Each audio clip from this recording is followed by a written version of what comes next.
Hi, I'm Dr. Nancy with FitWit Brain. Donald Trump, Joe Biden.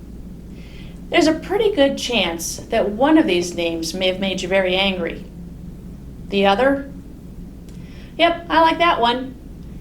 Hang out with us to discover that really, that emotional response you make, it's your choice.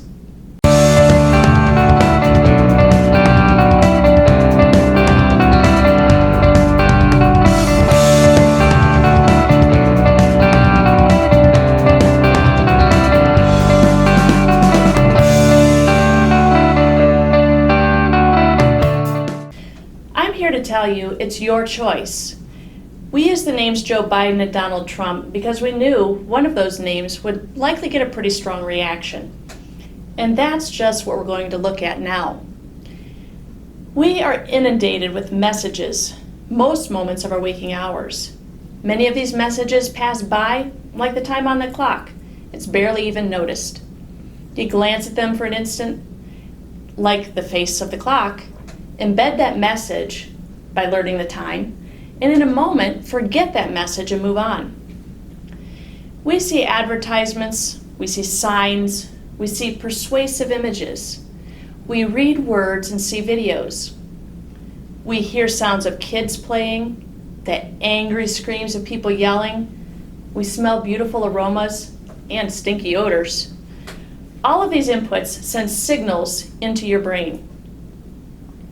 If we have a signal attached to an emotion, like Grandma's smell of her home making you remember the good times, or a red car that resembles the one who hit you, or a word that brings terror, when we experience a similar signal, emotions can flare, especially those strong negative emotions such as fear, betrayal, jealousy, and guilt. Even our thoughts can change our emotions. Like your anger when the dog poops inside the house, but then you think about the last time she did it and what a cute puppy she was then. She's so cute, she couldn't help it. We have the ability to change our emotions, our reactions, and our behaviors instantaneously. When you develop a strong emotional response to something, in the moment it can be hard to take stock of what is really going on. Emotions take over and our ability to behave in an even keel way is disrupted. If you ever find yourself in this situation, or shortly after, are left feeling guilty and ashamed, it's time to take control. It's your choice. Reflect back on the emotion you experienced, then dig a little deeper. Chances are you're going to be able to trace back the reaction to an earlier time in your memory, or perhaps even a thought you were having at the time. Some similar input may have happened and now caused a reaction you did not want. Also, make sure to look at what you were thinking right when you experienced the emotion. There's a pretty good shot that the thoughts that were in your head, even if they were not related to the incident, drove your response. If you're finding this information helpful, perhaps a new way of looking at things, make sure to subscribe to this channel for more eye-opening videos to boost your brain and your outlook. Now let me remind you, our thoughts are under our control.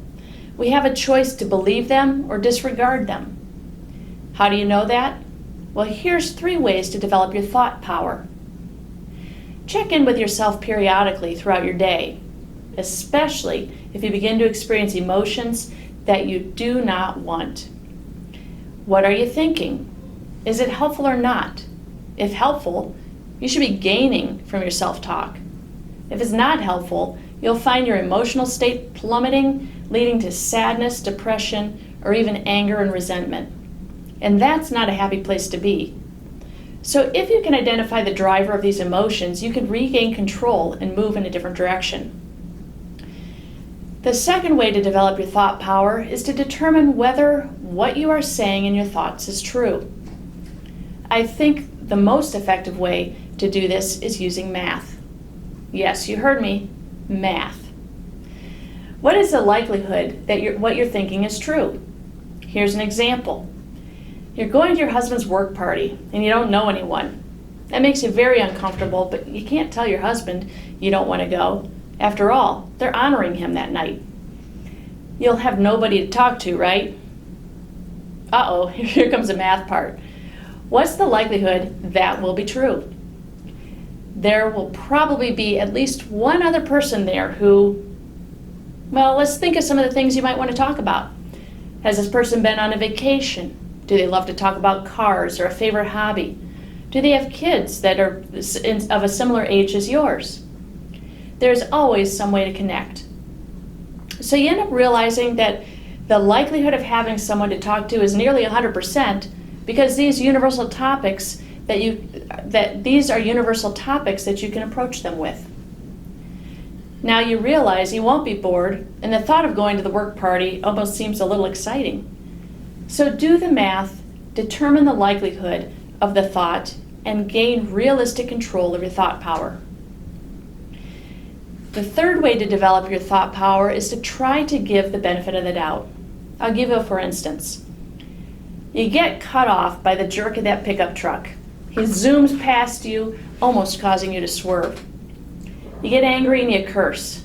It's okay, I sometimes do that too. I just tell my kids I learned from my dad. But way up ahead, as you are approaching the driver again, you see that he's pulled over by the police. Ha ha, you say. You got what you deserved. Then you see his pregnant wife in the back seat and the look of terror on the driver's face. That creates a little different reaction, doesn't it? So work to give the benefit of the doubt because we rarely know the whole story. So let's review these 3 tips of gaining thought power. First, check in with your thoughts. Make sure that they are helpful to you. Second, give a percent to the likely truth of your thought. Using this number, you can identify what is the most likely outcome. And third, and probably the most difficult, is to give the benefit of the doubt, since you rarely know all the circumstances surrounding an event.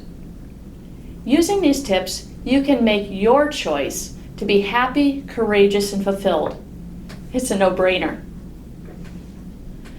Remember, it's your choice how you will respond to an event, a signal, a challenge.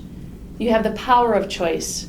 Make sure as you go forward to dig a little deeper to get the source of your emotions so you can build a better brain to build a better life. If you enjoyed the video, and I would bet you did if you made it this far, join our community over at FitWitBrain.com for other brain-building topics like this. Thanks for watching.